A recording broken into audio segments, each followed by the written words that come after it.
में बायोकेमिस्ट्री के पार्ट के ऊपर मैं आप लोगों से डिस्कस कर रहा था। मैंने आप लोगों को बायोकेमिस्ट्री के अंदर कार्बोहाइड्रेट मेटाबॉलिज्म की बात कर रहे थे। मैंने आप लोगों को बताया कि मेटाबॉलिज्म क्या होता है। मैंने आप लोगों के साथ में डिस्कस किया था कि फ्लोटिंग रेस्पिरेशन और प्रोटोप्लाज्मिक रेस्पिरेशन क्या होता है, एरोबिक एंड एनाएरोबिक रेस्पिरेशन क्या है, उनमें क्या बेसिक डिफरेंस है, उनके बारे में हमने डिस्कस किया था। आज हम कार्बोहाइड्रेट मेटाबॉलिज्म के आगे बात करते हैं। देखिए, यदि हम यहाँ पर बात करें तो कार्बोहाइड्रेट जो मेटाबॉलिज्म है, इस कार्बोहाइड्रेट मेटाबॉलिज्म में 4 स्टेप्स को हम लोग डिस्कस करते हैं। पहला आता है जो कि हमारे सिलेबस का पार्ट है, आप चाहे इसको बॉटनी में पढ़े चाहे जूलॉजी में पढ़े, ग्लाइकोलाइसिस। दूसरा हम लोग यहां पर बात करेंगे oxidative decarboxylation.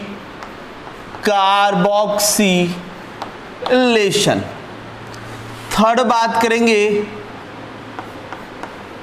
Try carboxylic acid cycle. Fourth बात करेंगे टीसीए, जिसको हम शॉर्ट में टीसीए भी कहते हैं, और इसी को हम लोग क्रेब्स साइकिल भी कहते हैं। फोर्थ नंबर पे बात करेंगे electron transport system and oxidative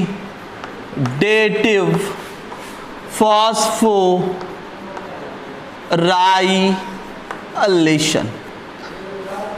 देखिए फ्रेंड्स, हम दिमाग में रख सकते हैं कि ग्लाइकोलाइसिस जो है, ये ग्लाइकोलाइसिस की प्रक्रिया ये कहां पर चलती है। आप लोग बताएंगे ग्लाइकोलाइसिस की प्रक्रिया जो है ये साइटोप्लाज्म में चलती है, ये साइटोसॉल के अंदर चलती है, साइटोप्लाज्म के अंदर चलती है। ऑक्सीडेटिव डीकार्बोक्सिलेशन जो है ये पेरीमाइटोकॉन्ड्रियल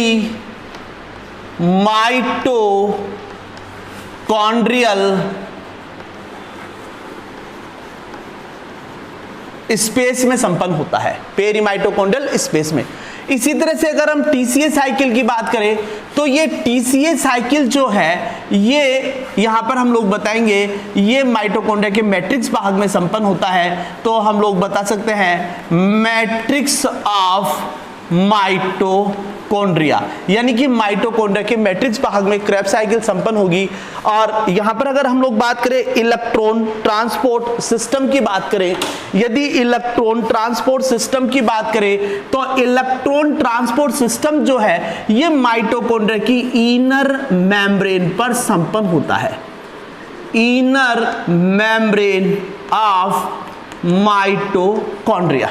जबकि ऑक्सीडेटिव फॉस्फोराइलेशन जो है ये माइटोकॉन्ड्रिया के अंदर अगर हम लोग बात करें, ये F1 पार्टिकल या मैं कह सकता हूं ऑक्सीसोम, F1 पार्टिकल या ऑक्सीसोम के ऊपर ये ऑक्सीडेटिव फॉस्फोराइलेशन की रिएक्शन संपन्न होती है। तो कार्बोहाइड्रेट मेटाबॉलिज्म को 4 पार्ट में डिस्कस करके हम लोग यहां पर डिस्कस करेंगे। फर्स्ट पढ़ेंगे ग्लाइकोलाइसिस, सेकंड पढ़ेंगे oxidative decarboxylation. Oxidative decarboxylation also called as gateway reaction, link reaction, because of this reaction connect the glycolysis to Krebs cycle. Oxidative decarboxylation अभिक्रिया जो है ये ग्लाइकोलाइसिस को ट्राई कार्बोक्सिलिक एसिड साइकिल से जोड़ने का काम करती है, इसलिए इसको हम ऑक्सीडेटिव डीकार्बोक्सिलेशन को लिंक रिएक्शन भी कहते हैं, लिंक रिएक्शन कह दीजिए, या इसी को हम गेटवे रिएक्शन भी कहते हैं। और थर्ड TCA या ट्राई कार्बोक्सिलिक एसिड साइकिल जो कि माइटोकॉन्ड्रिया के मैट्रिक्स भाग में संपन्न होता है। इलेक्ट्रॉन ट्रांसपोर्ट सिस्टम जो है ये माइटोकॉन्ड्रिया की आंतरिक झिल्ली पर संपन्न होता है, जबकि ऑक्सीकारी फॉस्फोरिलीकरण जो है ये माइटोकॉन्ड्रिया के अंदर अगर हम लोग बात करें तो यहाँ पर जो इनर मेम्ब्रेन है अंदर की तरफ ये फोल्ड होकर यहाँ पर क्रिस्टी बनाती है और उसके ऊपर पाए जाने वाले जो F1 पार्टिकल या जिनको ऑक्सीसोम कहते हैं वहां पर ऑक्सीडेटिव फॉस्फोराइलेशन की अभिक्रिया चलती है। आगे मैं डिस्कस करूंगा ऑक्सीडेटिव फॉस्फोराइलेशन क्या है। अगर मैं एक लाइन में कहूं यहाँ पर ऑक्सीजन की उपस्थिति में ATP का निर्माण ऑक्सीडेटिव फॉस्फोराइलेशन कहलाता है, और ऑक्सीडेटिव डीकार्बोक्सिलेशन का अर्थ है ऑक्सीजन की उपस्थिति में कार्बन डाइऑक्साइड का मुक्त होना। तो ऑक्सीजन की उपस्थिति में कार्बन डाइऑक्साइड का मुक्त होना यहां पर आप लोग बताएंगे ऑक्सीडेटिव डीकार्बोक्सिलेशन कहलाता है, और ऑक्सीडेटिव फॉस्फोराइलेशन को यदि हम लोग डिस्कस करें तो हम लोग बताएंगे ऑक्सीजन की प्रेजेंस में ADP से ATP का निर्माण होता है। तो अब फ्रेंड्स हम सबसे पहले जो डिस्कस करेंगे वो ग्लाइकोलाइसिस के बारे में डिस्कस करेंगे। ग्लाइकोलाइसिस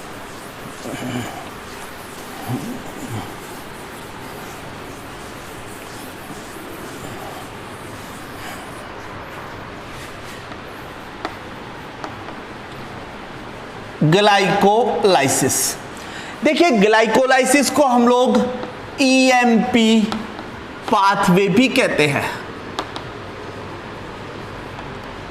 E का मतलब है